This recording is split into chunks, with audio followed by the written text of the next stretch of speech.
It is very popular to go on holiday, go camping, or spend a long weekend by a lake. But which lake should we pick? If we knew how lakes were formed, it could help us decide where to go. A lake consists of still water with an open surface. A lake has its own basin. The water comes from precipitation, inflowing rivers, or hot or cold springs localized in the basin. On a geological scale, lakes are short-lived. They usually only exist for a couple of thousand years. There are two main types, artificial and natural lakes. The latter type can be further divided into two groups.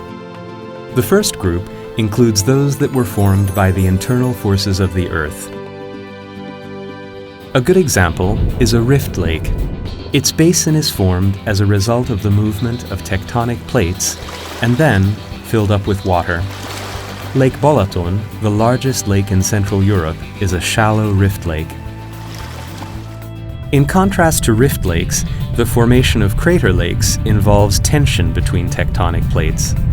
As a result of their interactions, volcanoes emerge, the craters of which fill with rainwater once the volcanoes become extinct. Lake St. Anne in Transylvania was formed this way too. Since crater lakes are situated on mountaintops, they are not fed by any rivers. That makes their lives short. Their existence can be measured in centuries. Areas without drainage can also create lakes. Since gravitation makes rivers flow in the direction of lower places, they usually end up flowing into the ocean. However, there are also places where the water is unable to reach the ocean and becomes stuck between peaks. This is how the Caspian Sea and Aral Sea formed.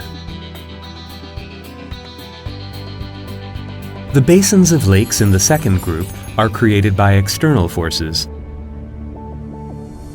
For example, wind, landslides, and the surface-forming power of ice.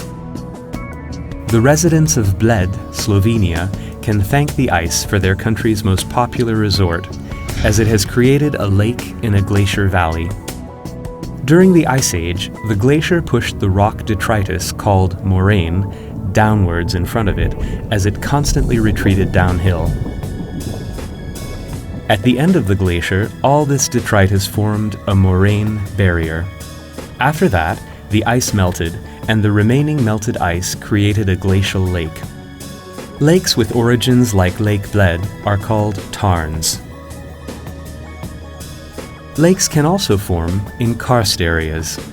Soil erosion and the dissolving of limestone in three rivers over the course of thousands of years are responsible for the creation of the basin system of the Plitvice Lakes in Croatia. In the dolines thus formed, the soil eventually blocked the path of the draining water, and so the water accumulated in the basins.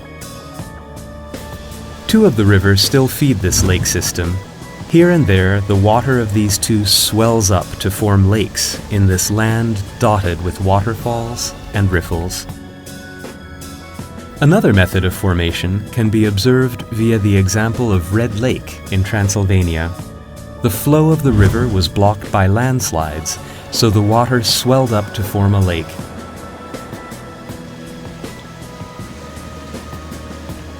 These lakes are called barrier lakes. Having observed lakes in the mountains, now let's move on to see how lakes form on plains. The wind, that is, the strongest surface-forming force on the plains, is responsible for the formation of one type. Its effect is particularly strong if vegetation is scarce in a particular region. So the surface formation is intense. The wind builds piles of sand and erodes recesses. Sometimes, rainwater accumulates in these recesses, thus forming lakes. These types of lakes are quite shallow, so evaporation is significant, and they often dry up or slightly shift position thanks to the continuing work of the wind. Having dried up, they leave behind cracked saline soil. Oxbow lakes result from an entirely different process. Having left the steep mountains behind and reaching the plains, rivers slow down and deposit their alluvium. Due to the slow movement, rivers take a winding course, or meander. When the bend of a river swells up so that it returns into itself, the water will choose to follow the shorter route, that is, the steeper flow. Thus, the river builds a dam along this shorter route from its alluvium, and the bend is cut off, thus forming an oxbow lake. But lakes are not only formed by nature, man can also create them artificially. The oxbow lake mentioned previously can also be created artificially. Most oxbow lakes were created in the 19th century when rivers were regulated. The goal of these works was to speed up the flow of the river by cutting through a number of its meanders.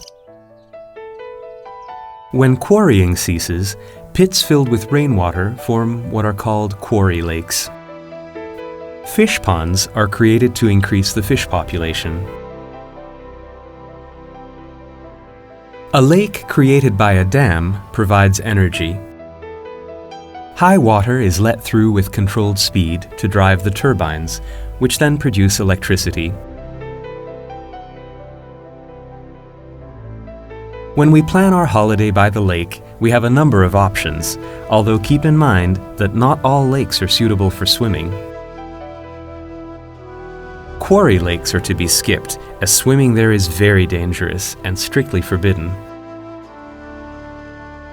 Cold glacial lakes, as well as barrier lakes in the mountains, are dangerous, as landslides are rather common there. When we go swimming in certain places, it may cause permanent damage to protected species, so if you plan to go for a dip, pick a place where it is allowed.